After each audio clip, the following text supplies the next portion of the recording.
আলহামদুলিল্লাহ আলহামদুলিল্লাহি ওয়া কাফা সালামুন আলা ইবাদিহিল্লাযিনা ইসতাফা আম্মা বা'দ ফাউযু বিল্লাহি মিনাশ শাইতানির রাজীম বিসমিল্লাহির রহমানির রহিম ওয়াল্লাযিনা আমানু আশাদ্দু হুব্বাল লিল্লাহ সাদাকাল্লাহুল আযীম আল্লাহুম্মা সাল্লি আলা সাইয়্যিদিনা মাওলানা মুহাম্মদ ওয়া আলা আলি সাইয়্যিদিনা মাওলানা মুহাম্মদ ওয়া বারিক ওয়া সাল্লিম আস্তাগফিরুল্লাহ রাব্বি মিন কুল্লি যামবি ওয়া আতুবু ইলাইহি।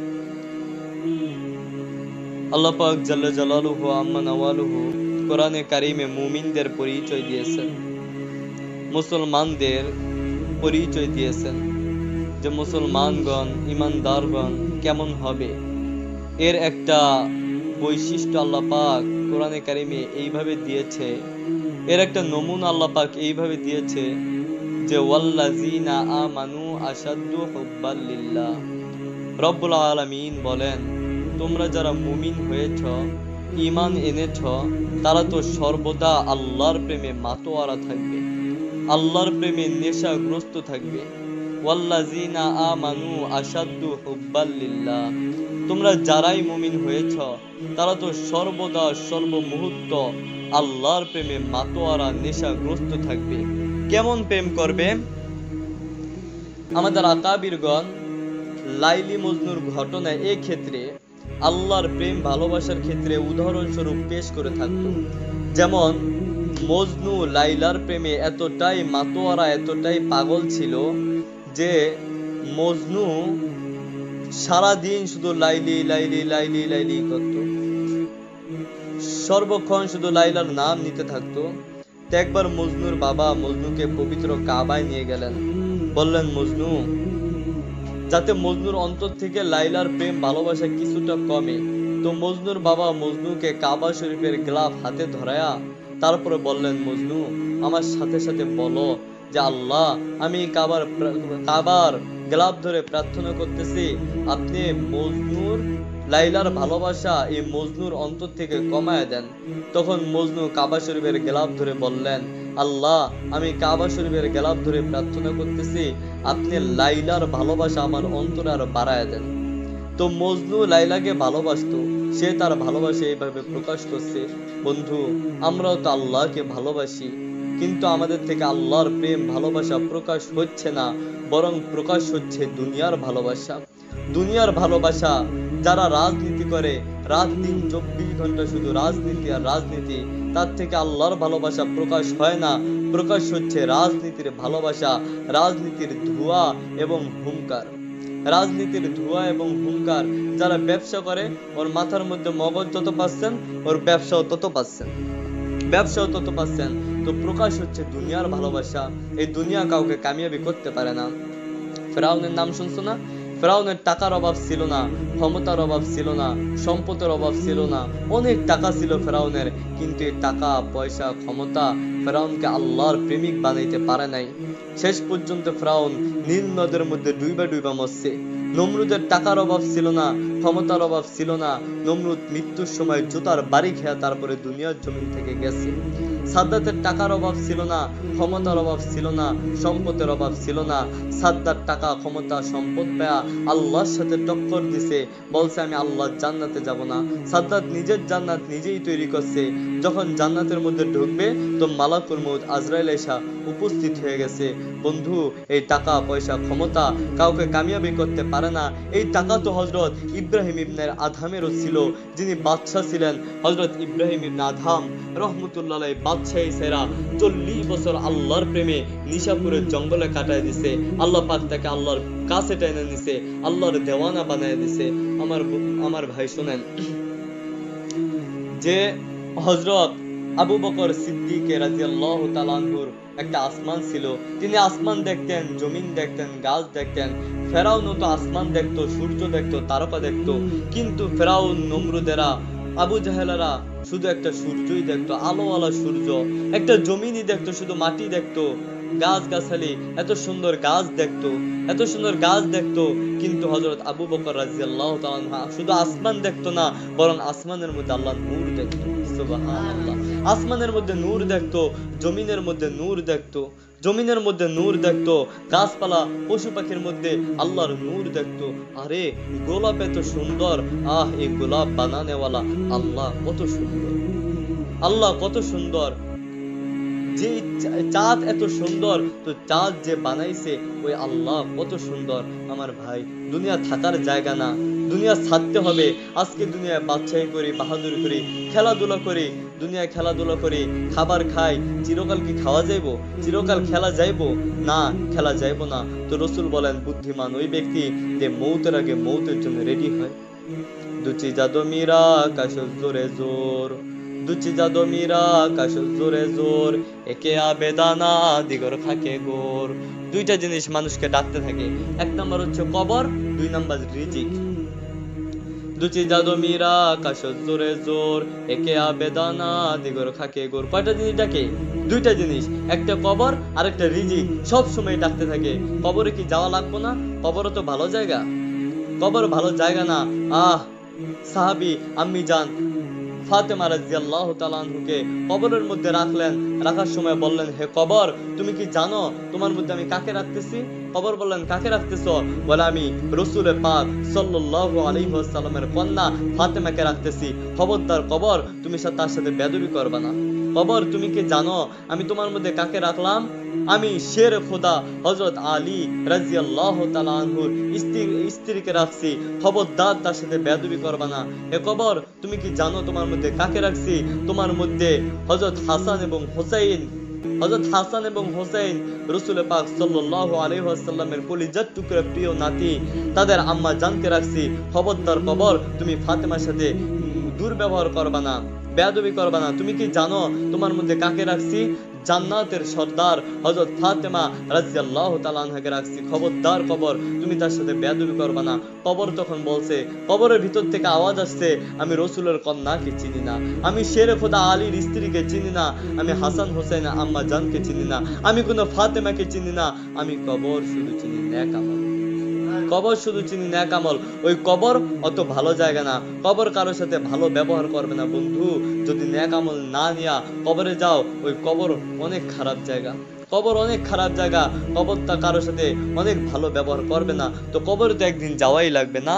তো কবরে যাওয়ার আগে রাসূল বলছে বুদ্ধিমান ওই ব্যক্তি যে কবরে যাওয়ার আগে, মৃত্যুর আগে মৃত্যুর জন্য রেডি হয়। তোমরা বেড়াইতে যাও, রেডি হও না? বাজারে যাও, রেডি হও। কবরে গেলে রেডি, বাজারে গেলে রেডি হও, বেড়াইতে গেলে রেডি হও, বিদেশে গেলে রেডি হও, বিদেশে গেলে রেডি হও। চিরকালের জন্য কবরে যাবা, একটু কি রেডি হওয়ার দরকার না? মাঝে মাঝে ভুল হয়ে যায়, হোঁচট খাও। আমার শায়েখ ঢালকানগরের পীর তিনি বলেন, বন্ধু তুমি রাস্তাতে হাঁটতেছো, পড়ে গেছো, আবার উঠা দাঁড়াও, আবার হাঁটতে থাকো, আবার পড়ে যাও, আবার দাঁড়াও, আবার হাঁটতে থাকো। আল্লাহর কসম, একদিন তুমি তোমার গন্তব্যস্থানে পৌঁছেই যাইবা। তুমি দুনিয়ার জমিনে নেক আমল করতে করতে মাঝে মাঝে হোঁচট খাও, মাঝে মাঝে হোঁচট খাও, মাঝে মাঝে পইরা যাও। আচ্ছা, তুমি আবার ওঠো, আবার তওবা করো। তুমি একদিন জান্নাত পর্যন্ত, আল্লাহর আরশে আজিম পর্যন্ত পৌঁছেই যাবে। সুবহানাল্লাহ, একদিন আরশে আজিম পর্যন্ত পৌঁছে যাবা। মা সন্তানকে কত ভালোবাসে না? ছোট্ট বাবু, ছোট্ট বাবুরা কি করে? কতক্ষণ পরে পরে পেশাব করে দেয় না, টয়লেট করে দেয় না? তো মা এগুলো পরিষ্কার করে। মা কিন্তু জানে ও আবার কতক্ষণ পরে আবার পেশাব করবো, জানে না? মা জানে যে কতক্ষণ পরে তা আবারই পেশাব করবো, আবার টয়লেট করবো। এগুলো পরিষ্কার করে কি লাভ? মা কি কথা বলে যে কতক্ষণ পরে আবার করবো, এই টয়লেটের লগে থাকুক, পেশাবের লগে থাকুক? এ কথা বলে না। মা সুন্দর করে পরিষ্কার করে, পরিষ্কার করে খুশবু লাগায় দেয়, পাউডার লাগায় দেয়, পাউডার লাগায় দেয়, আরেকটা নতুন কাঁথা চেঞ্জ করে। আমার বন্ধু নতুন খাতা চেঞ্জ করে, তো কতক্ষণ পরে আবার টয়লেট করে দেয়। মা কি বলে, যা দিনের ভিতরে কতবার পরিষ্কার করলাম, থাকো তুমি বারবার পেশাব করো, পেশাবের লগে থাকো? এই কথা বলে না। যতবার পেশাব করে ততবার মায়ের পরিষ্কার করে, ততবার মায়ের পরিষ্কার করে। মায়ের মনে এত মায়া, এত মহব্বত কে দিচ্ছে? আল্লাহ দিছে। ওই আল্লাহর মনে কত মায়া। রব্বুল আলামিন বলে, আমার বান্দা আমি জানি তোমরা ভুল করছো, গুনাহ করছো, আবার করবা। তোমরা আজকে ভুল করে আমার কাছে কান্নাকাটি করতেছো, তওবা করতেছো, আবার কিছুক্ষণ পরে যে বিন্নারের দিকে তাকাইবা, টেলিভিশন দেখবা, গীবত করবা, নামাজ ছাড়বা। আমি জানি কিন্তু আমার বান্দা, তুমি যখন তোমার আল্লাহর কাছে মাফ চাও তখন তোমার আল্লাহর মায়া লাগে, মাফ করে দেয়, মাফ করে দেয়। আমি জানি আবার ভুল করবা, আচ্ছা তুমি ভুল করবা, ভুল করো, আবার আমি আল্লাহর কাছে মাফ চাও। তোমরা কি জানো আমি আল্লাহর নাম কি? আমি আল্লাহর নাম গফুর। গফুর অর্থ সীমাহীন, ক্ষমাশীল। আচ্ছা গুনাহ যদি একজন না করো, আচ্ছা আমি আল্লাহ কাকে ক্ষমা করবো বলো? অতএব তোমরা গুনাহ করো, ভুল করো, আবার আমি আল্লাহর কাছে মাফ চাও, আমি আল্লাহ তোমাদেরকে মাফ করেই দিব। সন্তান যদি ভুল করে মায়ের কাছে যা যদি পাটা ধরে বলে, মা ভুল করে ফেলেছি, তোমারই তো সন্তান, তোমারই তো ছেলে, একটা ভুল করে লেছে, মা মাফ করে দাও, তাহলে কি মায়ের মায়া লাগে না? আল্লাহ আমার সন্তান আমার কাছে মাফ চাইতেছে, রব্বুল আলামিন বলেন আমার বান্দা আমার কাছে মাফ চাইতেছো। যদি এভাবে বলা হয় আল্লাহ আমি তো আপনারই বান্দা, আপনারই বান্দা, আপনি যদি মাফ না করেন কে মাফ করবে? কে মাফ করবে? হযরত জালালউদ্দিন রুমি রাহমাতুল্লাহ আলাইহি আল্লাহর মস্ত বড় প্রেমিক ছিলেন।